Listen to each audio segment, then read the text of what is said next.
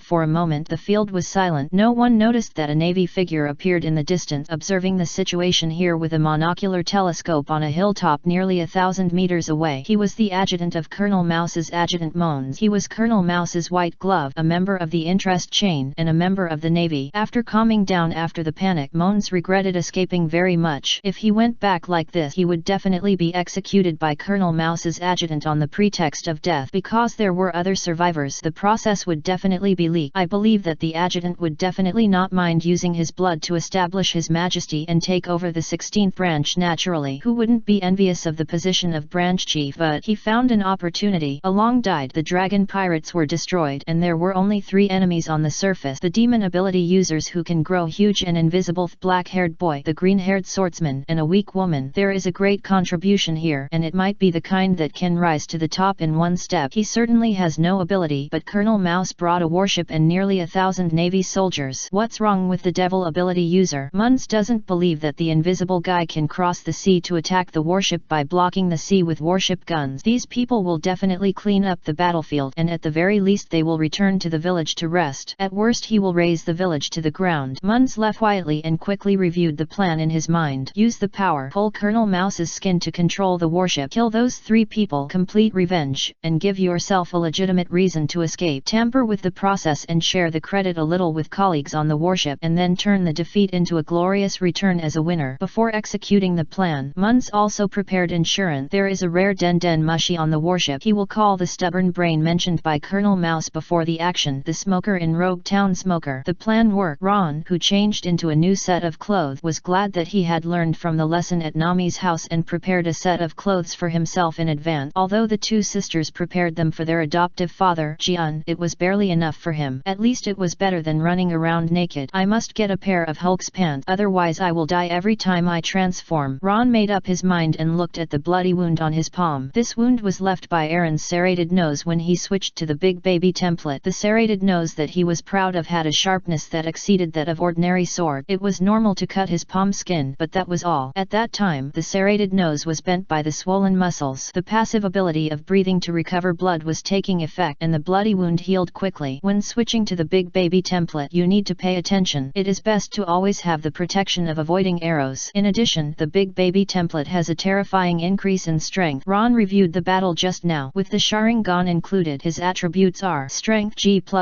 Agility G+, Constitution G+, Luck G++, Charm E. After using the big baby template and increasing the Chi, the 3-dimensional attributes of the hook skyrocketed. Strength G++ E, Agility G+, F, Constitution G+, F++. The increase in strength has led to the increase in the other 2 dimensions. After all, the attributes of a person are like a circle, connected and hooked to each other. After gigantism, the increase in attributes is even even more exaggerated. Strength ED, agility FF+, constitution F++ E+, agility and constitution each increase. After all, gigantism means more explosive power, and the speed will naturally increase, and gigantism will also bring higher physical abilities. So, Ron still thinks these are understandable. What really makes him feel exaggerated and thinks that the big baby template is awesome is that the strength directly crosses the entire rating. According to his understanding, level refers to ordinary adults who have received certain training. Level refers to the strength of pirates with bounties of hundreds of thousands to 1 million. Level refers to pirates like Alrita who are much stronger than ordinary people and can fight dozens of enemies in cold weapon battles. Ordinary muskets can hardly kill a level masters for a while. Level refers to monsters of Aaron's level or clique who can wield a ton of heavy weapon. When Ron just pressed Aaron's head, he keenly discovered that his strength overwhelmed the injured Aaron. Therefore, the improvement of the big baby template in strength is extremely terrifying, and as a billion level grand prize, the improvement of the big baby template is significantly higher than that of the 3 baby template. It is probably related to the quality of the prize pool. An example is the wish compass. It has been simplified as much as possible. If there is a major change, the entire attribute panel will be displayed later. Otherwise, it will be this simplified version. I have to think about it carefully. Ron wiped the blood off his hands and came to Nami's side. The silly girl was still mechanically pulling the trigger, but her eyes were lifeless and seemed to be in a state of being trapped. What a crazy person. Ron couldn't help but push Nami. He felt sorry for the trigger of the Desert Eagle. Damn, please don't pull it. If there is a problem with the part, where can he find a repairman? Nami turned her head in a trance, her voice a little hoarse. Is it really dead? Dead. Ron looked at Aaron, whose face was full of pits and pit, and he didn't recognize his mother. He nodded repeatedly and took the silver Desert Eagle from Nami. This action seemed to touch a switch. Nami bumped into Ron's arms and burst into tears. The cry was mixed with too much sadness and pain. The tragic experiences in the past emerged in her mind one by one, and finally fixed on the smiling face of her mother Bellmeyer. Ron touched Nami's head silently, and his fingers passed through the orange hair to make a loop. He suddenly felt that the barrier of the dimension was broken. The girl standing in front of him and hugging him crying was not a silhouette in his impression, but a living person. A girl who had endured more than 10 years of pain. For the relatives and villagers she cared about, she gritted her teeth and worked for nearly 10 years under the enemy who killed her mother. She suppressed her pain, numbed herself with the tiny hope given by Aaron, and continued to take risks to seize wealth. Then, in just 1 week, she experienced a series of experiences, including being deceived, finding the backbone, and finally revenge. Is crying strange? Crying is normal. Zoro looked over here after hearing the sound. Feeling that he was out of tune with the world of the two, he went to find the fragments of his sword. He regarded the sword as a part of himself or a partner, so he would not just throw his partner into the ruins. Chapter 67 Nami's sugar-coated bullet looking up at the starry sky ends. I will find a place for you to stay, partner. Zoro put the fragments of the sword together and put them into the scabbard, carefully putting them away. Prepare to find a feng shui treasure land for burial. This place is definitely not okay. Then, he began to keep alert. Highlight a conscientiousness. Ron was still comforting Nami, and soon she was tired of crying and fell asleep in his arms. The mental consumption is too great, and the tense spirit will produce great fatigue after it relaxes naturally. However, at this time, a large number of figures suddenly appeared outside the Dragon Park. It was Aegean who rushed over with the villagers of Caucosia. They were holding various farm tools in their hands. The only weapon that could be regarded as a rusty knife was held in Aegean's hand. The explosion was so loud that everyone instinctively thought that Nami launched an attack alone after her hope was shattered. In order to protect this treasure of the whole village, they rushed over immediately. Aegean even began to blame himself for not informing Nami about Koya's actions in the first time. However, when he and they really came to the Dragon Park, he saw Koya holding Nami and the corpses of fishmen and even Arlong all over the ground. Aegean realized that he had thought wrong. Koya might have killed that navy just for revenge. He took two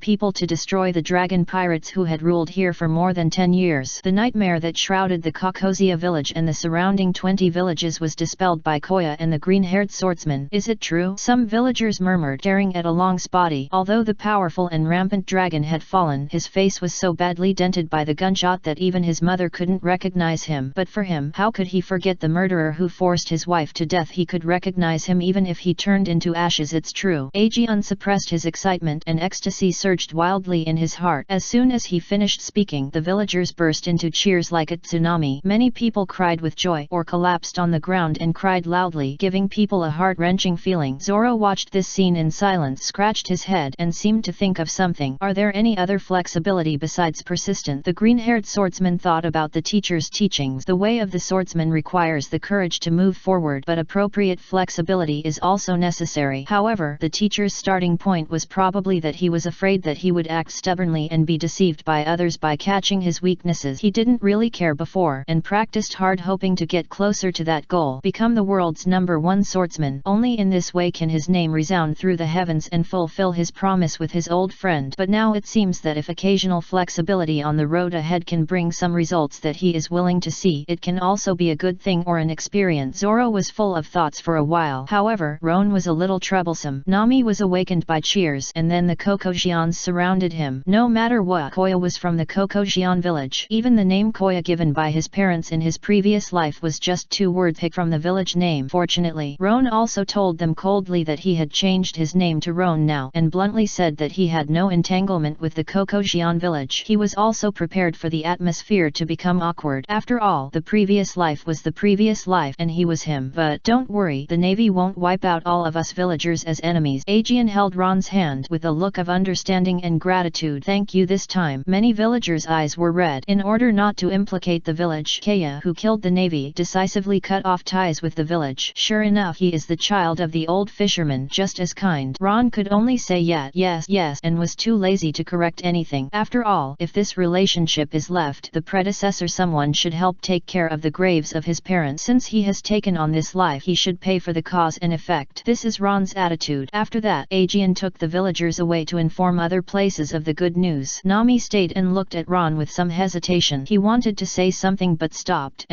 talking. What do you want to say? Be straightforward. Ron spread his hands helplessly. He still had a lot of things to do later. The village is in a difficult situation now. All the money has been given to the dragon pirate. Nami wiped the tears from her eyes, trying to look cute and playful. She hugged Ron's arm and pressed the raised mountains. Can you give me the money? Soft, very soft but sugar-coated bullet. Ron did not move. He ate the sugar and spit out the bullets immediately. No money, but life. The treasure of the dragon pirates is my trophy. If you want to use yourself as a bargaining chip, don't forget that you have already lost yourself to me, and there is a debt of 400 million Baileys. If you want to talk about relationships, my name is Ron now. He made a bet with Nami in a semi-coercive way at the beginning, and one of the reasons was that he took into account the current situation. The position and identity of the predecessor will bring a lot of entanglement. It will be difficult to be a villain without preconceived ideas. After all, good people in this world should be pointed at by guns. Jian was very smart not to mention it, or he was embarrassed to mention it, but Nami didn't have this concern. She had a good grasp of Ron's need for her. If someone lost to the other party, what could he not give? Then consider it as a loan from you. How about 10 million Baileys? Nami blinked, her long eyelashes fluttering, and at the same time, she increased the strength of her hands and rubbed. You said before that there was a salary, and you can also consider it as an advance payment. Anyway, it's 400 million, and it doesn't matter if there is 10 million. Okay, 9 out of 13 returned Nami. In the end, seeing that Nami was tired of rubbing, Ron still agreed to this request. 10 million Baileys are enough for Kokozia village to get through the difficulties, but he can't take care of other villages. Of course, without 9 out of 13 returned, it would be too devilish. After dealing with Nami's affairs, Ron took stock of the situation. The dragon breath spray bullets are exhausted and need to be restocked. Desert Eagle magazine 1, but there are still 10 magazines of spare bullets. 69 bullet. One of them is on Aaron. The side effects of the Sharingan were neutralized by the effect of breathing and blood recovery, and one of the main purposes of this trip was achieved. Nami agreed to leave Kokozia village with Ron, but brought up her dream of a navigation chart. Ron agreed. The dragon pirates were completely destroyed, and Colonel Mouse died. Ron chopped off the heads of those fishmen with the Doran sword, and then piled the bodies together. The heads were facing the direction of the cemetery and the barren mountain in the way of looking up at the sky, and Colonel Mouse's head was also mixed in. Then a bucket of kerosene was poured, and Ron lit a big fire. The blazing flames illuminated the night sky. If you want to get involved, you must keep your word. If you say you will look up at the stars, you must look up at the stars. Chapter 68 Zoro's Sword Tomb. A great harvest of 700 million Baileys. The raging fire, materials and rituals are all ready. The air exudes the fragrance of revenge, which makes all the onlookers feel peaceful. Is this what you want to do, looking up at the stars? Nokai Gao, who came here, stared at the fire and asked Ron beside him. Yes, after burning, I will bury their ashes on the path leading to the barren mountain. Since Aaron worships the supremacy of fishmen so much, I will let them be trampled by people after death. Ron stared at the leaping flames quietly and smiled slightly. Isn't this good? Or do you prefer a gentle ending? No, this is good. Those bastards deserve this end. Nokai Gao agreed with hatred and then said, but I came to you for something else. You want to go to sea, right? Yes, to see the wonders of the world, and then forget it, that's too far away. Ron answered truthfully and then looked at No Kai Gao, who seemed to have something to say. If there is anything, please speak frankly. I want to ask, is there no chef on your ship? No Kai Gao asked frankly. Ron had a question mark on his head and looked at No Chigo in astonishment. No, but it seems that you are going to follow me. Where is the orange orchard? It will take a long time to rebuild the orange orchard. Those Navy are too barbaric, and I don't know why the house suddenly collapsed. It may be that it has not been properly repaired for too long. No Chigo sighed. Beside, my sister is still carrying a debt of 400 million. Why don't I go on the ship to help her? You can't not pay me, right? At this point, she blinked her beautiful eyes at Ron. The two sisters have the same mean. After all, she is also a beauty. Ron turned his head guiltily. As expected, the collapse of the house was related to his giantization. After thinking for a while, he said, I am already a pirate in the Navy. Do you understand? My sister is also a pirate. I have even seen her wanted poster. No Kai Gao smiled. I have been trapped in one place for a long time, and I also want to go out and take a look. After all, the people I care about are with you now. I still suggest you think about it. Going to sea is not just playing house, Ron said truthfully. Proposal. No Kai Gao did not continue to speak but quietly watched the flame. The flames gradually died out, leaving a pile of debris. Ron cleaned up and handed it to the villagers of Kokozia who came after hearing the news. They were very enthusiastic about it and planned to help bury these fishmen together. In the end, Ron just took a piece of Aaron's bone symbolically buried in the ground in front of the graves of his parents. Zoro stopped and thought about it, then dug a pit not far away. What are you doing? Ron came back to his senses and was very surprised. I probably heard the story here, and I happened to be looking for a place to bury my partner. Why not leave it here and watch over this barren mountain for you? Zoro put his hands together on his forehead and bowed to his partner. Just consider it as my condolences, swordsman. It's really romantic. Ron turned his head and looked down the mountain thoughtfully. The Kokozia people were working hard with torches without any fear of going to the cemetery at night. This is natural, right? After all, this is the burial place of their relative. When Ron passed by those martyrs' cemeteries in his previous life, he would not feel anything terrible. Everything on the barren mountain ended at night. Ron took Zoro back to the Dragon Park to receive his spoils. The treasure of the Dragon Pirates was hidden in the building, but not on the ground but underground in a very solid cellar. That's why he blew it up so cleanly. At the same time, Nami also followed, and she said she could help identify the value of the treasure. Soon, under Nami's guidance, Ron found a place in the ruins because there was no key and there was an iron door welded to the ground. He spent some time to punch through the stone floor near the iron door, and the iron door fell down without a fixed point. Maybe it felt that it was not effective and self-destructed. The three of them entered the cellar with torches and found the treasure of the Dragon Pirate. Box after box of treasures. There were pure Baileys, but only a few, and all kinds of gold and silver treasures, and even antique. It can be said that it was a dazzling array. After a busy period, Nami reported a rough figure: 700 million Baileys. Just 700 million? Didn't Aaron rule more than 20 villages? Ron was a little disappointed. It would be better if it was 1 billion. A 1 billion level jackpot. Some escaped, some died, some villages couldn't even gather 100 people, and the Dragon Pirates also have expenses. Nami stamped her feet speechlessly. For example, the Dragon Park where you are was built by Arlong based on a place, and it cost hundreds of millions of Baileys before it was completed. The Dragon Park is not only this building and the bay, but also has facilities such as the training ground for fishermen and an amusement park. Otherwise, it would not be built outside the Kokozia village. Why do you think only part of the treasure here is Bailey? The rest was all spent. Well, at least it's a good harvest. Ron pinched his nose and admitted it, and then looked at Zoro. Do you want a share? I can give you 1/10. After all, if you hadn't confronted Arlong Heedon this time, I wouldn't have solved it so smoothly. It's my duty, and I did something wrong at that time. Zoro shook his head. He didn't have a high desire for money, and he was wrong at that time. What about me? What about me? Nami's eyes sparkled. She made a playful and well-behaved look, and it seemed that there was an invisible tail sweeping behind her. Are you a ragdoll dog? Ron was speechless and then shook his head firmly. 10 million Baileys, not a penny more. There will be a chance to reward you in the future. Nami is a money grubber, which conflicts with his pursuit of money. This is also the main reason why he proposed the bet before. I won't talk about morality, but the word reason must stand firm. As for why he didn't train himself to be a genius navigator, people's energy is limited and resources are also limited. Of course, blindly suppressing is not a solution, so the best way is to find a bigger cake so that everyone can eat. Oh, stingy humph. Nami snorted lightly and then saw Ron start to sort out the treasures. She immediately took away 10 million Baileys and took a gold bracelet. This is what you gave me. As soon as the voice fell, she left immediately and sent the money to Kokozia village. Zoro saw that his employer did not respond, so he simply leaned against the wall and closed his eyes to take a nap. Ron, who knew Nami's character well, naturally did not bother to pay attention. He sorted the gold and silver treasures into categories and then stuffed them into Chester's big mouth little by little. He discovered a shortcoming of Chester. Although there is no limit on weight and volume, the premise of putting it into the grid is that it can be stuffed in. Chester's mouth is only as wide as Ron's waist, and it really can't fit a huge treasure chest. It's like the giant Ron and Nami, they are not matched. Chapter 69 Warship Bombardment. Time goes back to the time when Ron just won. On the warship, Mons had just completed the bloody suppression and killed more than a dozen undisciplined Navy soldiers in succession. After taking away the command, he immediately sent people to keep an eye on the Dragon Park. Then he went to the captain's room alone and dialed a number with a Den Mushy Smoker, the smoker in Rogue Town. A fool Navy with too much justice. Put a big he didn't have a good future, but he did something naughty and was transferred to Rogue Town. But you have to say, this guy is really strong. Most of the pirates in the East China Sea will stop in Rogue Town. After all, he is a natural devil, and he needs Smoker to back him up. Rogue Town is far away from here, and it takes time to get here. Before the other party arrives, Mons will try to get rid of the enemy by himself, and if he succeeds, everything will go according to plan. At most, he can apologize to Smoker afterward. Aren't these good people used for exploitation? If you fail, just hold on until Smoker arrives. Are you sure? Why don't you ask for help from the branch? Listening to the questioning voice from the Den Mushy, Mons said quickly, the enemy is a demon with ability. He can be invisible. We can't deal with him at all, and the branch is powerless. I thought of you. Colonel Mouse praised you as the most righteous navy in the East China Sea. No need to say fancy words. I will leave immediately. It's 6 o'clock in the evening, and I will arrive as early as tomorrow morning. Smoker, who was far away in Rogue Town, opened the window, and his entire lower body turned into smoke after hanging up the phone. Dashiki in. A pretty female soldier hurriedly pushed the door open. I'll leave for a while. You'll be responsible for the town's affairs. Smoker flew out of the window after saying that, and the endless white smoke became the propulsion power.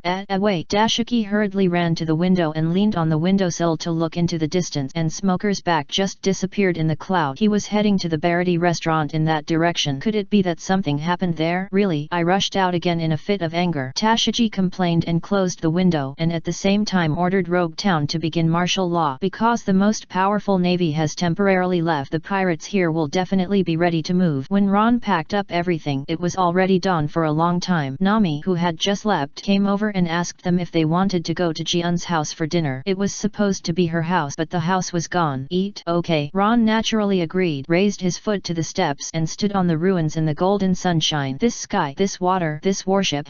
Warship? Firebomb it hard for me. The roar of Mons echoed on the warship, and more than a dozen artillery turrets like fortresses roared suddenly. Hundreds of shells were fired from the direction of the bay, falling from the sky into the ruins. The dense and sharp whistling filled the sky like a summer June rainstorm. Boom boom boom. The ruins suddenly erupted with flames, and the explosions continued as if there was no end. In fact, there was no end. Mons had no intention of fighting the demon power user in close combat. The order he issued from the beginning was to use up all the artillery shells in stock first. If you are poor, you can fight in close combat, and if you are rich, you can blow me up. Unfortunately, the Navy's warships can be regarded as the most ferocious firepower on the sea. The whistling sound of the shells sounded rhythmically for the first time, and the continuous explosions set off shock waves and flames. It was as if the gods were wrathful and destroyed the entire ruin. In such a desperate situation, almost no one could form any effective counterattack. Ron was no exception. After the bombing began, he retreated into the cellar immediately when he saw that he could not escape the coverage of the shells. Aaron put a lot of effort into the construction of this treasure room, and the shells could not do anything here, at least for a while. On the warship, Mons was listening to the report of his Navy men. Sir, we still have more than 2,000 rounds of shells in reserve, but if it is at this scale now, it may only be enough for half an hour, and the artillery can't bear it. The captain of the gunners reported truthfully. Did you see the position where the man just appeared? Just cover that position with artillery. Let the artillery work in rotation. My requirement is to continue the bombardment for at least 2 hours. Yes. Pass the order down. Let the combat troops start landing, and immediately go to the target location to search after the bombardment. Kill all those who are suspicious. Shoot them on the spot. Mons stood on the deck of the warship full of vigor for a while. He has done his best, and today is a good day for him to rise to the top. He will not lose anyway. Win. Is it the Navy? Deep in the cellar, Nami gritted her teeth. They didn't come last year, and they didn't come the year before, but they came when Arlong's group was destroyed. Is this the justice they claim? What a high-sounding justice. Zoro nodded slightly. With the hint of dissatisfaction on his face. Pirates are evil, but the Navy is not that glorious. The right to speak is in their hands, so they can say whatever they want. Ron sighed, thinking about waiting for the artillery fire to pass before going out to fight back. If you go out rashly, you will be taught a lesson by the shells. However, half an hour, and an hour and a half passed. The bombardment was much smaller but still did not stop, and from the sound of the explosion, it basically covered the cellar. The entrance has been blown down. The entire ruins were cut off half a meter high by the explosion, and no matter how solid the cellar was, it would have to retreat in the face of continuous bombardment. Don't the Navy's shells cost money? Ron had to focus on the dimensional roulette. There were 100 million in Aaron's treasure. Bailey, the rest are equal money. That's why he took so long to deal with it. All 9 boxes of Chester are already full. Balance of chips 108 million. Silver roulette 10 times. Referring to the level of breathing blood recovery, the silver roulette will not be too weak even if it is an ordinary prize, right? It still depends on luck. Ron took out the lucky lighter and Hwazi lit the cigarette and started the lottery. The colorful light rotated and 10 rays of light were thrown out of the roulette wheel. Extracted enchanting table. Extracted diamond shovel durability 2 efficiency 3. Extracted imitation devil's blade 1000 blade. Extracted ender pearl x7. Extracted navy domineering teaching manual. Extracted fine succubus waterbed. Extracted silver light falling blade. Extract Tejlari armor. Extracted flintlock ambition. Extracted iron felt. The lottery was over. The originally empty cellar suddenly had a bunch of things. The most eye-catching one was a super large succubus waterbed with many things that made people blush. What is this? What is this? Nami recognized the possible uses of those things at a glance, and her ears turned red instantly. Ron's demon ability, he can consume Bailey to create many things out of thin air. Zoro was not surprised, and he didn't know that Nami's shock was directed at the fancy waterbed. There is no woman in my heart. I will draw my sword like a natural god. JPG. However, if you can turn out so many things, can you turn out a chef? Those weird noodles taste good, but as a swordsman, he can sense that many people lack the necessary things. The first order is over, and 4 more are owed. It's okay. Although the first order is not 1000, it has reached the level of 700. It is stronger than the early stage of the previous book, and it is also considered a 500 strong in the group. Thanks to all the big guys for their support. I currently owe 4 more and 8,000 worth, and I will start to pay it back in a while. Under normal circumstances, I should still maintain the daily volume of 10,000. Then, leave an expectation for yourself. A leader has 20 more chapters, which is 40,000 worth, and the validity period lasts until the book is finished. After all, the child has never been a leader, so just give yourself an expectation. Today's update will be sent in the morning. Don't wait. Chapter 70. The gold content of the silver roulette. Ron ignored it and quickly inspected the items. First of all, it can be confirmed that the previous lottery consumed a lot of luck, and the blessing of the lighter did not hit the jackpot. However, the prize pool of 10 million Baileys does not seem to have too much garbage. There are 3 spinning balls of light on the ground, a square platform of red, green, and black, a sky blue pickaxe, and a gray platform that looks like a short T. Ron silently took out a palm-sized bed from his pocket, which was also a ball of light. Is Minecraft the main player today? Enchantment table. Origin, Minecraft. Type, rule item. Effect, after placing bookshelves around, you can enchant items or make enchantment book. It comes with a complete enchantment series, but it requires corresponding materials. Consumption, experience / magic power